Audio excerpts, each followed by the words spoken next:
So I messed up my week, so now I'm posting what should have been a very early review late, or at least right on time, but late by the standards of this should have been pretty early. You know, I saw this movie twice in September. This could have been done by now. But that's okay, because today we're talking about Jojo. No, not that Jojo, this Jojo. So Jojo Rabbit is an anti-hate satire directed and written by Taika Waititi, who is a New Zealand-born self-described Polynesian Jew. You might recognize his work from things such as Thor Ragnarok or What We Do in the Shadows. Jojo Rabbit itself just took home the People's Choice Award at the Toronto International Film Festival, where I was lucky enough to catch it twice, and where it garnered a lot of attention due to its quirky handling of a very serious subject matter. And maybe that's how you've heard it, based on people complaining about how it's handled certain serious subject matter, but we'll touch on that. So as per usual, this is gonna start off with a no spoiler type thing. It's gonna be similar to my Joker review, where we go over some of the controversies that are surrounding it, some of the behind the scenes details, my overall thoughts on the movies, the performances, and then we'll get into a very obviously listed out spoiler area where I just kind of want to talk about some of the things I either did really like in the movie, just for the people who are going to be seeing this movie going into this weekend. So after a brief intro, this movie is gonna kick you off with a German version of I Wanna Hold Your Hand by the Beatles,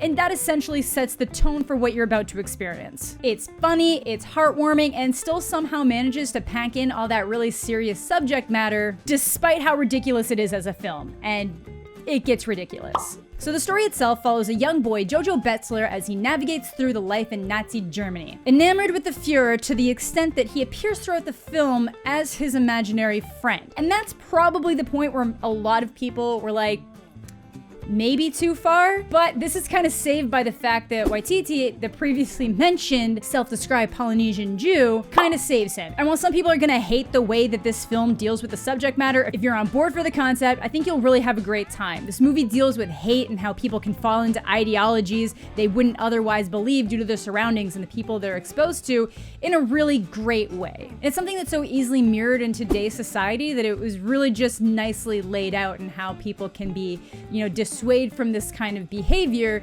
just with a little bit of outside perspective. But let's talk a little bit with what went into the making of this movie. And when taking subject matter like this into account, you've got to wonder, where did the idea come from? So as with many films, this movie is based on a book, but not necessarily in the way you might expect. So in a few different Q&As, Waititi actually revealed that he got the idea to make this movie based on how his mom was describing a book that she was reading to him. So he ended up reading it himself, loved it, but in his mind preferred what he had created based on his mom's description. So what you end up with is that the rubric is all there from this original book called Caging Skies, but then you get all of these quirky side stories, the hilarity, and obviously the imaginary friend Hitler is just from Taika himself. So obviously when dealing with something serious like Nazi Germany, indoctrination of youth into hate, and Hitler, comedy isn't usually the first thing that comes to mind on how to deal with it, but I'm hoping to counter that belief if you might have it by the end of this video. But I'm actually noticing that a lot of critics seem to genuinely believe that people will watch this and not realize that Nazi Germany was,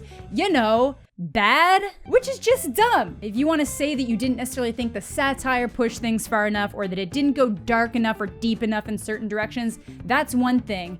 But I think having this existing in the way that it does is important for the same reasons why I think it's important to have things like Schindler's List or American History X from a more modern standpoint. And even just at the base concept, I think it's dumb because satire and comedy has been used for years to undermine the authority of dictators. Hell, we're even seeing it right now. And while you can make the argument that the Nazis in this movie are portrayed just a little bit too goofy and a little bit too stupid and they're always the butt of the joke, I can't think of a better way to cut the legs off of those ideologies than with humor. And to treat the people that were involved in those horrific acts back in the day and the people who have somehow managed to link their current ideologies to those ideologies as the absolute joke that they are. And dealing with something like this in such a comedic way comes with the added benefit of being able to display some of that absolutely ridiculous propaganda that they were making against Jewish people, because some of it is just so outlandish and ridiculous that it would never come across as believable in just a straight up drama film. But that's not to say that this movie doesn't take anything seriously. It is not just a straight up comedy. There is a lot of depth there. I do think it exists for a really good reason, and keeping it on the lighter tone while while just kind of weaving in some of those more serious topics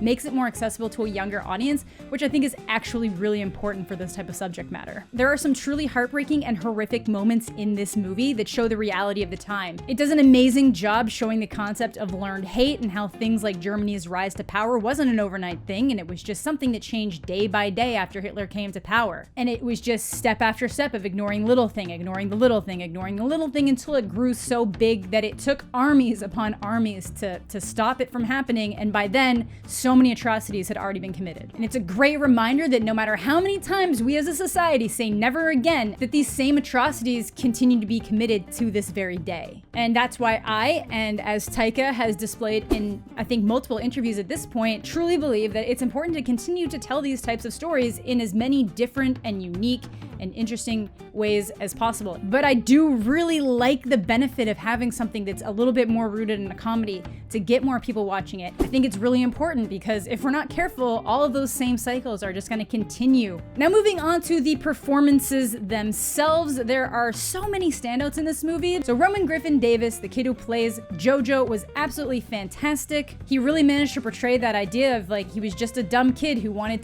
to fit in. You know, the stuff with his imaginary friend being Hitler might seem really ridiculous, and at times it is ridiculous and probably goes a little bit too far. You can kind of get that it's rooted in the fact that his dad hasn't really been around since the war started. He had to go away. And then it's almost like he's replacing that father figure in his life with an imaginary version of the person he looks up to the most, which is sadly the Fuhrer. He's fragile and naive and thinks that he's so set in his convictions, but ultimately he's just really misguided and hasn't had a chance to see anything out of the scope of his reality. And this is where Thomasin McKenzie comes in, and she was absolutely stunning as Elsa, who is the young Jewish girl being hidden inside Jojo's home that forces him to realize how ridiculous some of his beliefs are because, you know, it's staring him in the face. The care that she took in bringing this character to life is so evident. She even said that when she got the script, it was a really nerve-wracking prospect to be bringing a character like that to life, and really wanted to make sure that she showed her as this figure of hope after all of the horrors she survived. She wanted to make sure she did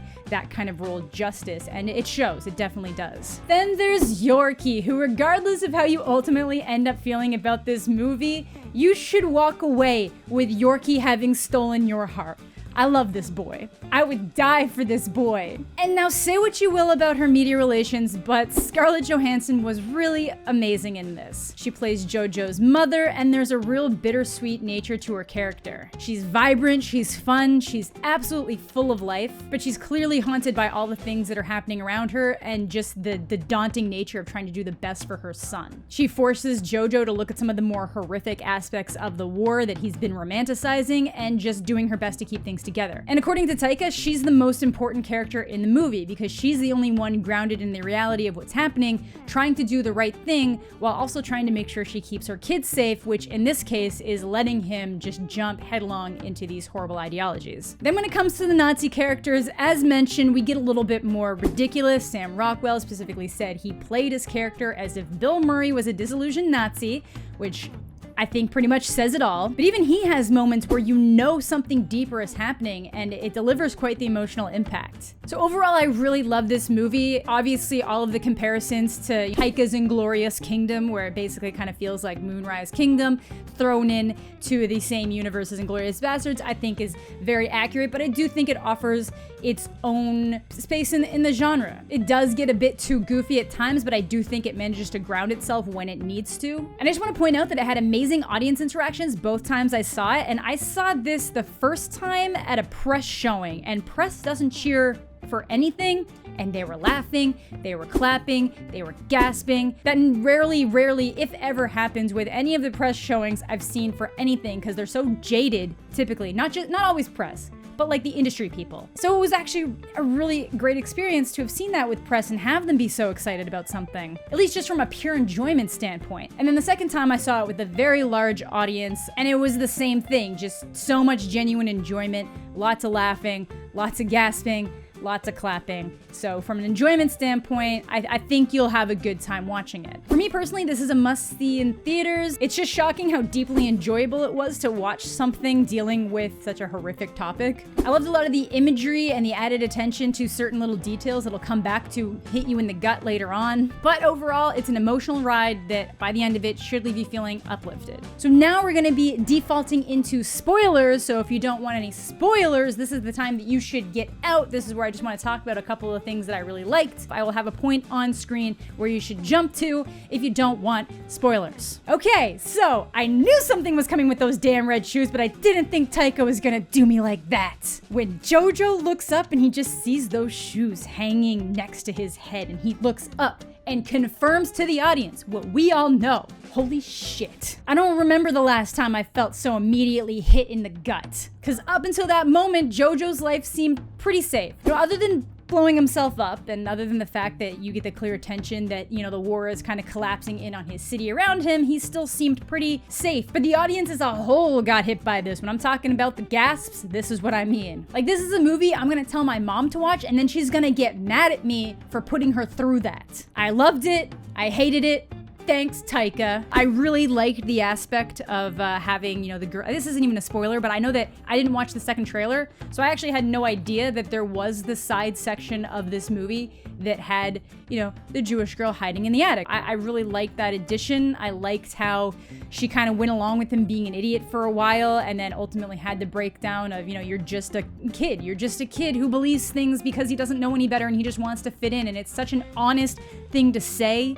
I adored that. So yeah, Jojo Rabbit, I personally really liked it. I know a lot of people are kind of not liking it, and I honestly feel like the more critics are getting to it, maybe they're having lower views of it, but people genuinely liked it at TIFF, and I think that a lot of people are genuinely going to like this. Unfortunately, due to the subject matter, I think some people are just gonna be going out of their way to look for reasons not to like this movie, which is always really disappointing to me. I'm not saying it's perfect. I know some of the people I saw it with the second time did not like it as much as I did. I don't know, maybe it's just the type of movie it is. I'm really big into Taika's humor. I had a great time watching it, and if you do end up watching this and enjoying it, and you're not familiar with his other work, or if you're really only familiar with Thor or Ragnarok, I would recommend going back and watching all of his other movies, from What We Do in the Shadows to Hunt for the Wilder People. He's got a great track record. So that is going to do it for this little video on Jojo. I am going to be keeping a close eye on some of the reviews and commentary and controversy type things coming out. Maybe we'll have some fun sassing back at those people, but I do think that it's important to tell stories in this way, and I don't think that having something with a lighter tone takes away from the severity of the history. I think it's just presenting it in a different way that might reach some people that would ultimately, you know, scoff at this type of material and say like, yeah, that was years ago. Why do I care? And I think that's important. So let me know what you guys are thinking in the comment section down below. Hope you're all having a fantastic day, and we'll catch you all later.